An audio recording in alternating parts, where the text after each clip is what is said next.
पहले विवाह हमारा होगा। गणेश जी कहे पहले विवाह हमारा होगा और कार्तिकेय जी कहे कि पहले विवाह हमारा होगा। अब विवाह तो भैया उनके ही होते हैं जो माँ बाप की आज्ञा में रहते हैं। बहुत से कहते हमारे छोरा को ब्याहना होगा।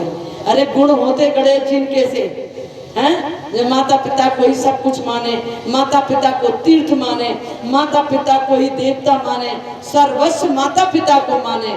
उनके ब्याह तो क्या, उनके कई कई ब्याह है जाए। गुण तो हो, माँ बाप की तो मानते नहीं और ब्याह कर दो। परीक्षा ले रहे भोलेनाथ तो कहने लगे भाई ब्याह उसका होगा जो पहले त्रिलोकी का पूरे ब्रह्मांड का चक्कर लगाया है।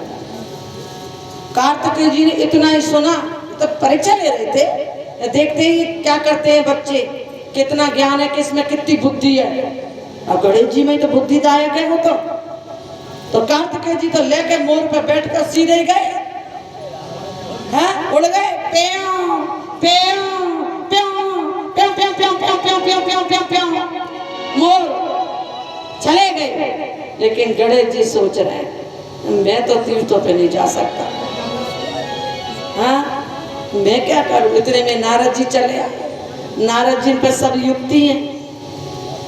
नारद जी ने देखा कुछ सोच रहे हैं गणेश जी। बोले क्या हो गया गणेश जी महाराज, क्या सोच रहे हो? बोले सोच ये रहा हूँ कि विवाह पहले होने का माता पिता ने एक प्रस्ताव रखा है। अब मुझ पे तो ये ब्रह्मांड का चक्कर लगेगा नहीं, बोलो मैं क्या करूं। बोले कोई बड़ी बात नहीं है, तुम ऐसा करो अपने माता पिता को सिंहासन पर बिठा लो, महादेव पार्वती को। माता पिता ही तुम्हारे तीर्थ हैं, माता पिता ही महादेव है और माता पिता ही सब कुछ है संतान के लिए। अब ब्याह कराना चाहे और माता पिता की माने ना, भोलेनाथ कह रहे अब ना कह रहे। ब्याह जब ही होगा लड़कों का, आजकल लड़के बहुत कुआरे डोल रहे हैं, हाँ जब तुम भोलेनाथ की बात मानोगे, माता पिता की आज्ञा।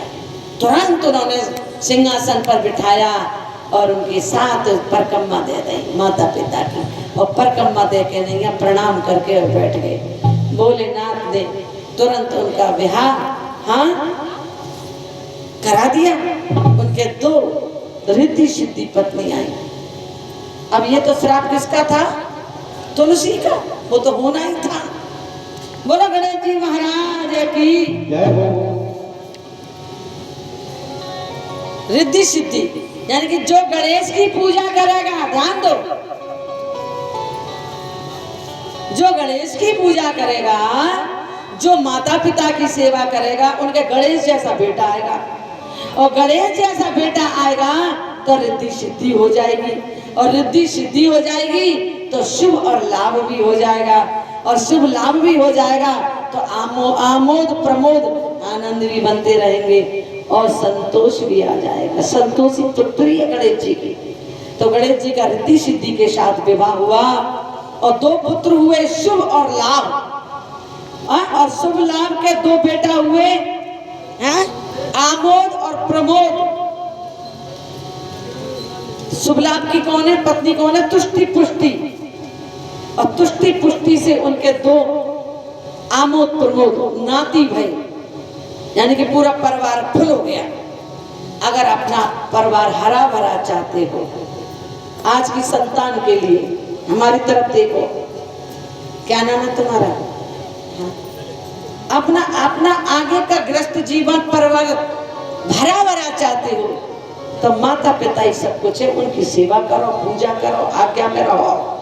हाँ, कार्तिकेय जी तो गए मोर लेके, गणेश जी ने मैं सब कुछ कर लिया, बस मैं सब काम है गए। आज आनंद बरस रहा है गणेश जी के परिवार में।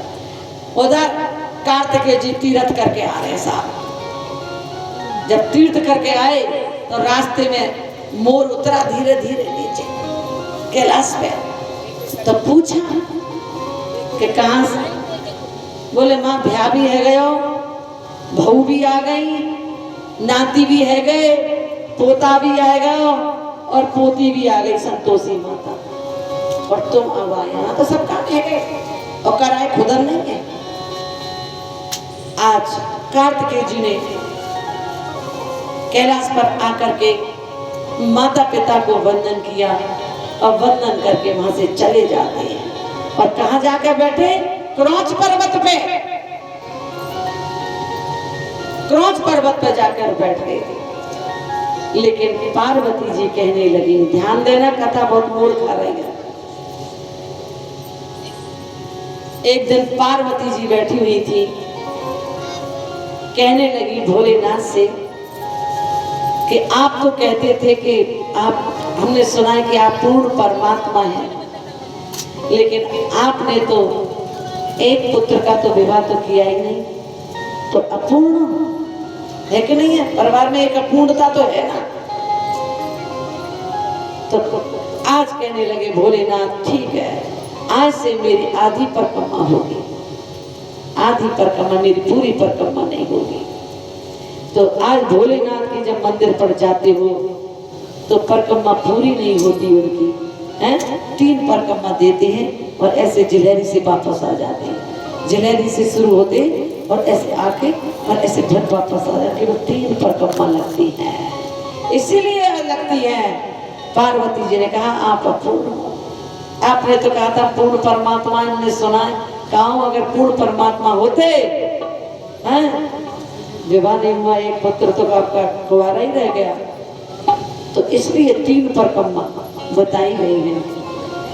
भोलेनाथ ने पार्वती को खुश करने के लिए 3 परिक्रमा का विधान बता दिया। बोलो गणेश जी महाराज की जय हो।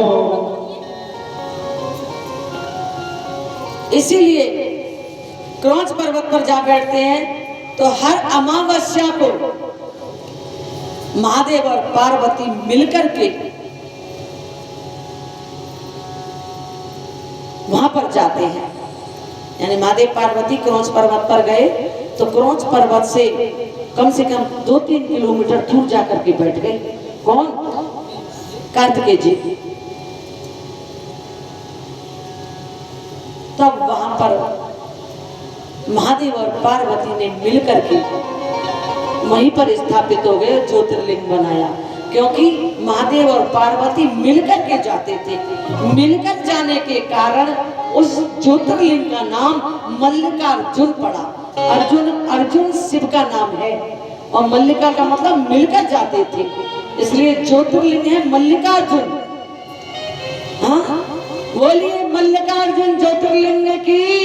महादेव पार्वती मिलकर के कार्तिकेय जी का दर्शन करने जाया करते थे मिलकर।